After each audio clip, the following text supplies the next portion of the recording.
Pemirsa, rekapitulasi suara pemilu 2024 masih terus dilakukan. Namun suara rakyat melalui hasil pemilu ini nampaknya ternyata dipersoalkan oleh sejumlah pihak. Sejatinya jika memang ada sengketa dalam pemilu, jalurnya sudah ada, jalur hukum melalui Mahkamah Konstitusi. Namun sejumlah pihak nampaknya juga mewacanakan hak angket di DPR melalui jalur politik.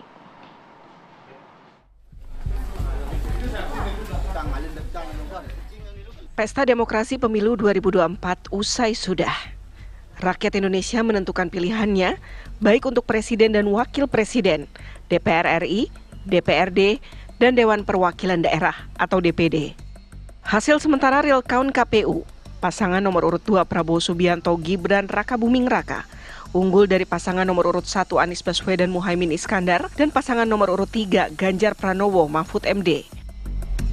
Untuk partai politik, kemenangan sementara unggul PDI Perjuangan diikuti Partai Golkar dan Partai Gerindra di urutan ketiga. Suara rakyat melalui hasil pemilu ini ternyata dipersoalkan. Sejatinya, jika ada sengketa dalam pemilu, jalur hukum melalui Mahkamah Konstitusi menjadi satu-satunya saluran untuk menggugat hasil pemilu tersebut, sesuai Undang-Undang Pemilu. Namun sepertinya langkah hukum tersebut belum diambil oleh salah satu pasangan calon presiden. Calon presiden nomor 3 Ganjar Pranowo mengusulkan agar partai pengusungnya yakni PDI Perjuangan untuk mengajukan hak angket. Gayung pun bersambut, pasangan calon presiden nomor urut 1 Anies Baswedan dan Partai Koalisi Perubahan setuju atas usulan tersebut. Sementara koalisi pemerintah di DPR yang terdiri dari Partai Golkar, Partai Gerindra, PAN, dan Demokrat yang belakangan bergabung akan siap menghadang hak angket tersebut. Lalu, mungkinkah hak angket ini akan bergulir di lembaga DPR? Atau justru perselisihan atas hasil pemilu masuk ke jalur hukum di Mahkamah Konstitusi? Tim TV One mengabarkan.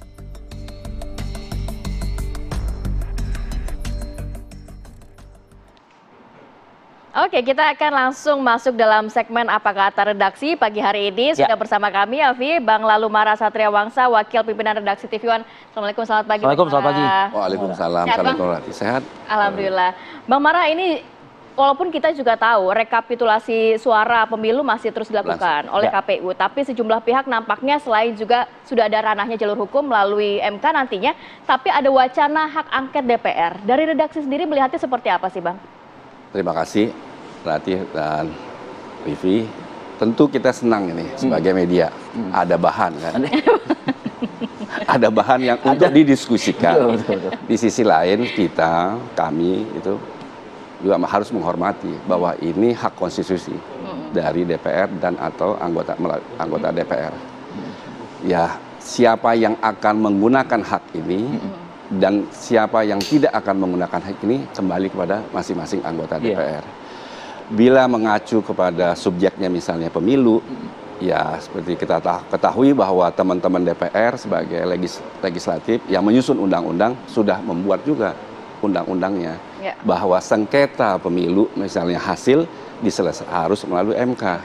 Bila sengketanya masuk pelaksana dan atau prosedur, ya itu Bawaslu dan melalui PT UN. Iya, PT UN bisa. Jadi clear di situ. Nah, masalahnya sekarang subjeknya apa? Di sisi lain juga kan kita belum tahu ini sikap dari partai. Apakah akan menginstruksikan fraksi dan fraksi menginstruksikan pada anggotanya untuk mengambil langkah itu atau tidak, kita belum tahu. Yang pasti yang kalau koalisinya Indonesia Maju kan sudah jelas, sudah tidak akan mengambil hak itu, tidak menggunakan hak itu. Nah, yang ada sekarang ada dari 01 dan 03 sudah ada, ya, tapi ini masih wacana juga, belum ada keputusan resmi dari partai atau untuk itu. Artinya yang memang benar-benar sudah dirilis, apakah itu dari PDI Perjuangan ataupun juga partai-partai yang ada di Paslon 01 juga kita belum ada ke arah sana. Bang Mara, dengan tidak mengurangi segala bentuk hak yang memang tadi sudah di awal disampaikan oleh Bang Mara untuk mengajukan hak tersebut.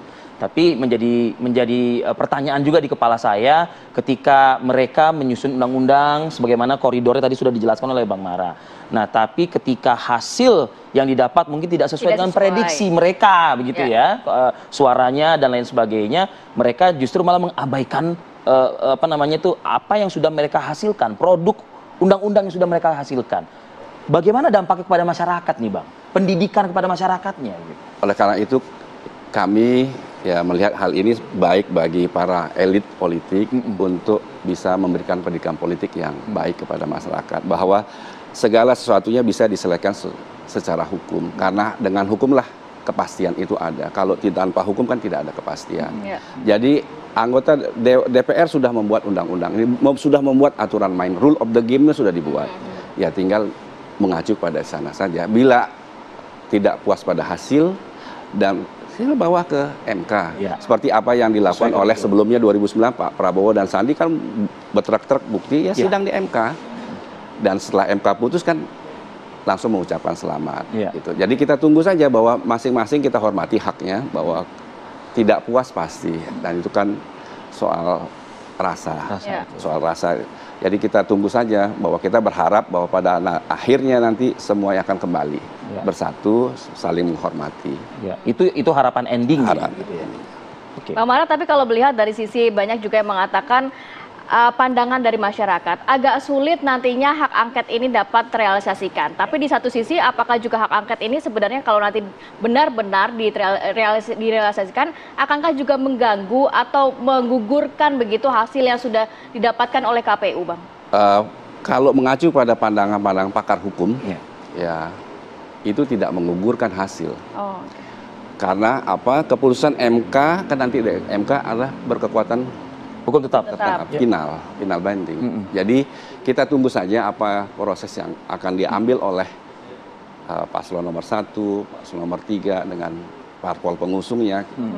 Karena apa soal hak angket ini kan agak mixed signal di sini. Partai-partai pengusung 01, 03 ini adalah partai-partai yang berkoalisi dengan Pak Jokowi pemerintahan sekarang. Sampai dengan 2020. Mungkin hanya satu PKS karena Pak Demokrat kan sudah masuk. Tinggal satu yang di luar pemerintahan. Nah, subjeknya apa ini? Apakah kalau sengketa pemilu kan sudah ada undang-undangnya. Kalau mau ke Pak Jokowi loh, mereka akan koalisinya. Jadi di sini masih mixed signal di sini. Tapi kita tunggu saja perkembangan lebih lanjut dan ini menarik ya. Kita sebagai media tentu kita akan memantau ini. Memantau juga. Nah, artinya mixed signal gitu ya, Bang ya. Tapi sekali lagi secara etika politik dari pandangan redaksi kita melihatnya seperti apa nih, Bang? Masih berada di dalam satu gerbong begitu. Catatan redaksi kita melihatnya, tapi kok terkesan cawe-cawe terkait dengan hasil Pilpres 2024. Kalau kami melihatnya ini sebatas respon karena ya melihat hasil. Hasil tadi itu ya, suara perolehan. Sama kayak pertandingan bola. Sekelas Jose Mourinho begitu kalah kan langsung bilang udah wasit salah. Wasit salah. Mourinho. Itu biasa aja.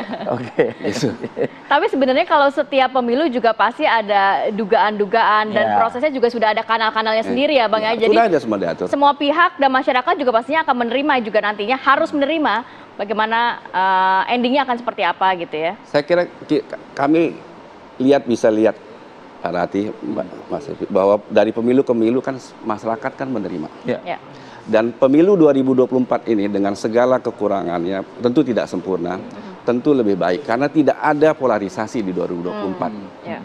2014, 2019 betapa hebatnya polarisasi. Dan alhamdulillah di 2024 ini kan tidak ada yang bilang ini masuk neraka, nggak disolatin gitu. Ini nggak ada lagi, di kafir, ini nggak ada lagi. Alhamdulillahnya itu, dan kita sudah melihat yang lebih dewasa dan berharap bahwa situasi ini akan lebih baik dan semuanya akan kembali bersatu dan melihat ke depan. Gitu. Berarti kalau dari kacamata redaksi kita melihat juga apakah dengan sekali lagi ya dengan tidak mengurangi rasa hormat kita terkait dengan langkah-langkah yang akan dilakukan ya oleh beberapa partai politik ini, artinya ini hanya sekedar permainan ranah elit partai saja kah? Atau mungkin masyarakat juga? Bisa juga, dan media kan diuntungkan, kita juga diuntungkan kan. Iya. Habis ini kan kita bahas juga. setiap hari. Kita bahas setiap hari. Jadi pembahasan harinya. Jadi kita nikmati saja bahwa yang penting bahwa pada titik akhirnya semuanya taat pada proses hukum, Iya. kembali kepada jalur hukum, Iya, gitu. iya. Dan kembali semuanya menerima Menghormati apapun konstitusi hasilnya. gitu ya. Gitu, karena kita negara hukum. Oke. Gitu. Jadi sebetulnya yang sekarang ini dibanding sebelum ini adalah ada kekecewaan dari pendukung Pak Jokowi, soal besar kecilnya saya tidak akan sebut. Ya. Kenapa sama Pak Prabowo? Pendukung Pak Prabowo juga ada kecewaan juga kenapa sama Pak Jokowi. Iya. Nah, tinggal itu, udah tidak ada polarisasi, tidak ada lagi. Tinggal itu saja sebetulnya. Iya. Nah, mungkin terakhir ya, Ti, ya, dari redaksi juga mungkin mengingatkan juga lah ya. Apa nih Bang, poin-poin catatan mungkin dari redaksi kepada para elit, para masyarakat juga, agar kita ingin situasi kita nih ya nggak mundur gitu Bang. Ya. Kita ingin tetap kita semakin maju gitu. Kalau melihat diksi di undang-undang, tidak ada kecurangan. Yang ada pelanggaran. Pelanggaran. Itu satu. Yang menyusun undang-undang ini sudah bilang ini pelanggaran, tidak ada diksi kecurangan. Yang kedua adalah total TPS itu kan 823.220. Bayangin kalau masing-masing 3 calon ini saksinya 2,5 juta orang. Belum lagi saksi-saksi dari partai politik, tentu tidak semua partai politik bisa menyiapkan saksi sebanyak itu. Tapi sebagian besar partai, yang pertama yang partai Ada menyiapkan. pasti ada. Jadi rasanya semuanya terlihat dengan jelas mata. Ada Panwas juga sebagai parnya, kalau di bola kan parnya nih Ada Panwas, parnya, ada Panwas juga. Jadi menurut kami kalau dilihat persentase daripada yang disampaikan oleh Bawaslu, pelanggarannya kan tidak sampai Tidak setengah besar ya. persen. Oh. Tidak sampai 2.000 TPS. Jadi apa yang disebut TSM, terstruktur sampai masif tidak nampak. Ya. Jadi tentu apapun diskusi wacana ini kita hormati. Yang penting suasana tenang, disampaikan dengan secara kontekstual sebagai bentuk pembelajaran kita kepada publik, bahwa jadi kita akan melek ini soal hukum ini bagaimana. Itu kan bagus juga. Betul. Yang jelas juga kita semua menghargai bagaimana proses dari pemilu 2024, kalaupun nanti ada kanal-kanal yang digunakan oleh masing-masing pihak, disediakan juga ya Via, dan juga ruangnya juga sudah ada, dan juga nanti diharapkan apapun keputusannya, apapun hasilnya, semua pihak bisa menerima. Terima kasih banyak Bang Lalu Mara sudah pagi hari ini. Terima kasih Bang Mara, Wakil Pemimpin Redaksi TV One sudah hadir bersama kami, dan kita akan bahas masih terkait dengan hal ini. Kita akan coba libatkan ya mereka-mereka yang ada baik itu di parlemen, termasuk juga apa kata ahli konstitusi kita juga. Sesaat lagi pemirsa.